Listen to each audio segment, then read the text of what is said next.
Hi hello నమస్తే. దాసరి రాము కాపు నాయకుడు అందరికీ తెలిసిన వ్యక్తి. ఖచ్చితంగా జనసేన విజయంలో కావచ్చు, జనసేన వైపు కాపుల్ని మరల్చడంలో కావచ్చు, ఆయన పాత్ర అత్యంత కీలకమైనదని చెప్పొచ్చు. ఎందుకంటే స్వయంగా నేను కొంతమందితో మాట్లాడటం జరిగింది, కొంతమందితో తెలుసుకోవడం జరిగింది.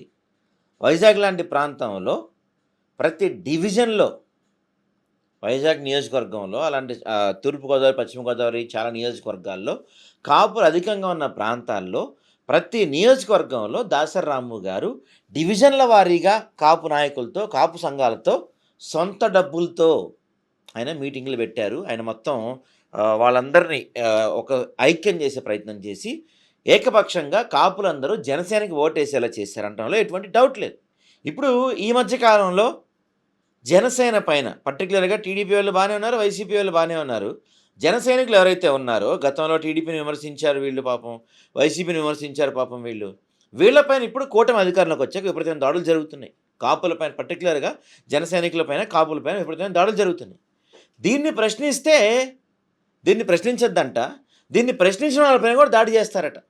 ఈ మాట ఎవరో ఒక రోడ్డున పోతున్న ఒక అల్లాటప్ప లీడరో లేకపోతే ఎవరైనా గల్లీ లీడరో చెప్తే అనుకోవచ్చు. కానీ ఈ మాట చెప్పింది ఏకంగా జనసేన పార్టీ తిరుపతి ఇన్ఛార్జ్ కిరణ్ రాయల్ చెప్పాడు. సరే కిరణ్ రాయల్ ఏంటి అంటే పార్టీ ప్రెస్ మీట్ పెట్టి మరీ చెప్పాడు ఆయన కిరణ్ రాయల్. ఏమని చెప్పాడు? రామురెడ్డి, దాసరి రాము కాదంట ఈయన, దాసరి రామురెడ్డి, నువ్వు గుంటూరు టికెట్ ఎక్స్పెక్ట్ చేస్తున్నావు నాకు తెలిసింది.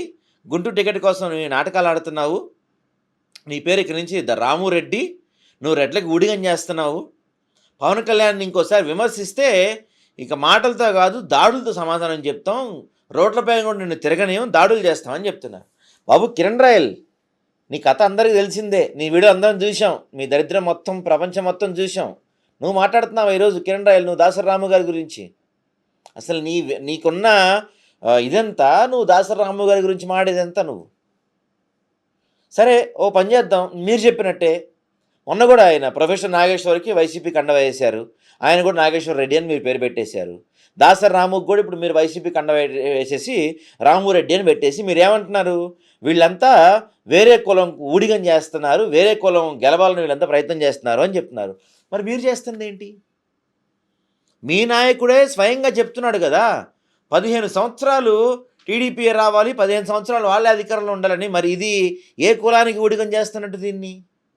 మీరందరూ ఏ కులం గెలుపు కోసం ఊడిగం చేస్తున్నారు? మీరంతా జనసేన గెలుపు కోసం, జనసేన అధికారం రావడం కోసం మీరంతా ఈ మాటలు మాట్లాడతారు. నిజమరా బాయ్, వీళ్ళంతా ఫక్తు, అసలు వీళ్ళంతా తోపు తురుములు, వీళ్ళంతా నిజమైన కాపులు, వీళ్ళంతా జనసేన కోసం ప్రయత్నం చేస్తున్నారు, జనసేన గెలవడం కోసం ప్రయత్నం చేస్తున్నారు అనుకోవచ్చు. కానీ మీ నాయకుడే చెప్తా ఉన్నాడు, అసలు నేను పార్టీ పెట్టింది సీఎం అవడానికే కాదురా బాయ్, మీరంతా ఏంది గొడవ చేస్తున్నారని.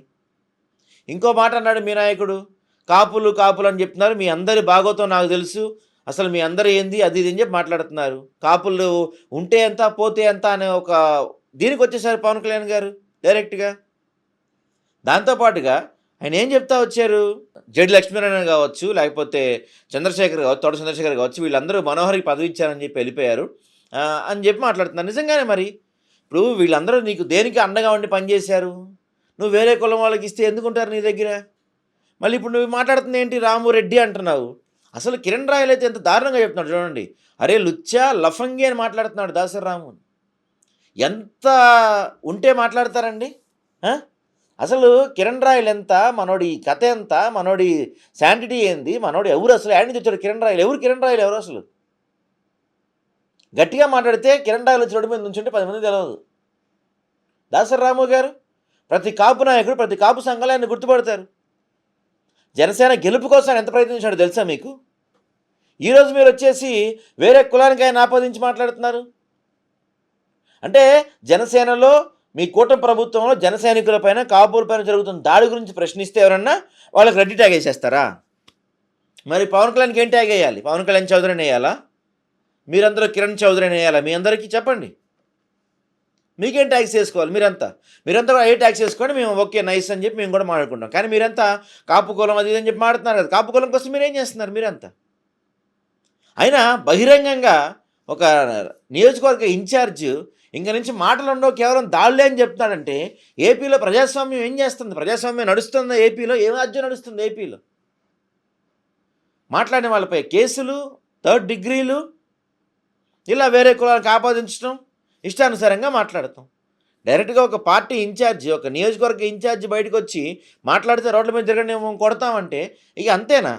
ఏపీలో ఇంతేనా? జనసేన గురించి, జనసేన జరుగుతున్న అరాచకాల గురించి, కాపులపై జరుగుతున్న దాడుల గురించి, మీ ప్రభుత్వంలో జరుగుతున్న లోపాల గురించి ఎవరు మాట్లాడినా వాళ్ళు రెడ్ అయిపోతారు, లేకపోతే ప్రభుత్వ వ్యతిరేకులు అయిపోతారా? ఏం నడుస్తుంది ఏపీలో? కిరణ్ రాయల్ మీరు ఎంతో కష్టపడి వచ్చి ఈ స్థాయికి వచ్చారు, కరెక్టే వచ్చి ఉండొచ్చు. కానీ దాసరి రాము గారి గురించి మాట్లాడే స్థాయి మీది కాదని తెలుసుకోండి. మీరే కాదు, ఇప్పుడు ఏపీలో జనసేనలో ఉన్న ఎవరికీ కూడా దాసరి రాము గారి స్థాయి గురించి మాడే హక్కు మీకు ఎవరికీ లేదు. ఆయన గురించి మాడే స్థాయి మీకు ఎవరికీ లేదు. మీరెంత అసలు? కాపులు ఐక్యం చేయడంలో ఆయన పోషించిన పాత్ర తెలుసా మీకు? రంగ గారి సిద్ధాంతాలని, కాపుల్ని ఎలా కాపాడుకుంటూ వచ్చారో తెలుసా మీకు? ఈరోజు మీరు వచ్చేదో మాట్లాడుతున్నారు అధికారంలోకి వచ్చారని. అధికారంలో ఉన్నా లేకపోయినా టీడీపీ వాళ్ళు మన పైన గతంలో అనేక రకాల దాడులు చేసినా కలబడి నిలబడింది దాసరి రాము లాంటి వ్యక్తులు. మీకు తెలుసా ఈ విషయం? ఈరోజు మీరు వేరే కులం పంచన చేరి వేరే కులంకి అధికారం రావడానికి కష్టపడుతున్న మీరు ఈ కులం వీళ్ళకి ట్యాగులు వేస్తే వాళ్ళు అయ్యారా మీరు? అయినా ఏపీలో చిన్న చిన్న వాటికి కోడిని కోస్తే మేకను కోస్తే కేసులు పెట్టేస్తున్నారు కదా. ఇలా పర్టికులర్గా బహిరంగంగా ప్రెస్ మీట్ పెట్టి రోడ్లపైకి వస్తే కొడతాం, బౌద్ధ దాడులు చేస్తాం అని చెప్తున్నాం, మరి కేసులే ఉండవా? కిరణ్ రాయల్ దాంతోపాటు సుగాలి ప్రీతి అంశం గురించి కూడా మాడారు. దాని గురించి నేను మళ్ళీ వేరే వీడియోలో చెప్తాను. ఈ వీడియో దాని గురించి కాదు కాబట్టి. అసలు ఏం తెలుసండి మీకు కిరణ్ రాయల్ గారు? మీరు మాట్లాడుతున్నారు. దాసరి రాము గారి జోలికి మీరు వెళ్తే అసలు మీరు తిరగల రోడ్ల పైన? అది ఆలోచించుకోండి ఒకసారి. అది ఆలోచించుకొని మాట్లాడండి మీరు. ప్రతి ఒక్కళ్ళు అయ్యప్ప లాంటి వాళ్ళు, నేను వాళ్ళతో చాలామందితో కోటిపల్లి అయ్యప్ప ఇలాంటి వాళ్ళు చాలామంది ఉన్నారు. వీళ్ళందరితో నేను మాట్లాడాను. వీళ్ళందరూ మీకు విషయం తెలుసో లేదు కిరణ్ రాయల్ గారు, జనసేన అధికారంలో రావడం కోసం ఈ కోటిపల్లి అయ్యప్ప వాళ్ళ తమ్ముడు వీళ్ళంతా కలిసి దాదాపుగా 2 లక్షల వాట్సాప్ గ్రూపులు, దాదాపు 20 లక్షల సబ్స్క్రైబర్స్ ఉన్న యూట్యూబ్లు, ఫేస్బుక్లు, వీళ్ళంతా వాళ్ళకున్న సాఫ్ట్వేర్ ఉద్యోగాలు కూడా మొత్తం పక్కన పెట్టేసి జనసేన సిద్ధాంతాలు, జనసేన భావాలు నమ్మి వాటిని ప్రజల్లోకి తీసుకెళ్తాం కోసం పోరాడారు. లాయర్ రజనీ కావచ్చు, తర్వాత అడ్వకేట్ శ్రీదేవి గారు కావచ్చు, వీళ్ళంతా ఎంతోమంది చదువుకున్న ఎంతోమంది జనసేన సిద్ధాంతాలు నచ్చి ప్రశ్నించడం కోసం పెట్టిన పార్టీ ఇది. ఖచ్చితంగా ప్రశ్నిస్తారు, ఇలాంటి పార్టీ అధికారంలో రావాలి అని చెప్పి వీళ్ళంతా వాళ్ళ పర్సనల్ లైఫ్ను త్యాగం చేసి మీ పార్టీ కోసం ఊడిగం చేశారు వీళ్ళంతా. ఈరోజు వాళ్ళందరూ బాధపడుతున్నారు, ఇలాంటి పార్టీ కోసం, ఇలాంటి వ్యక్తి కోసం మేము కష్టపడింది అని. ఏదో మీకు ఇన్ఛార్జ్ ఇచ్చారు కదా అని చెప్పి మీరు ఇష్టానుసారంగా మాట్లాడితే అయిపోదు. కిరణ్ రాయల్ గారు, మీరు నిజంగా జనసేన కోసం ఏం చేశారు? మీరు జనసేన కోసం కష్టపడ్డారు, వాళ్ళు జీవితాలు త్యాగం చేసి కొట్లాడారు, కేసులు అనుభవించారు, తన్నులు తిన్నారు, బాధలు భరించారు. కాబట్టి వాళ్ళంతా ఈరోజు బాధలో మాట్లాడుతున్నారు. మీకు ఏం చేశారు జనసేన కోసం, కాపుల కోసం మీరు ఏం చేశారు? పవన్ కళ్యాణ్ గారు ఇలా మారిపోతారని అయితే ఎవరు ఊహించుంటారు బహుశా. కనీసం కులభావం తెచ్చుకున్న నాకు ఓట్లేయండి, కులం చూసాను నన్ను అడిగిన ఆయన ఈరోజు నాకు అసలు ఈ కాపులు ఉంటే ఉండండి, పోతే పోండి, నాకు అవసరం లేదు అనే స్థాయికి వచ్చి ఆయన మాట్లాడుతున్నారంటే ఇక ఏంటో జనసేనకి కాపులపై ఉన్న ఇదేంటో మనకు అర్థం చేసుకోవచ్చు.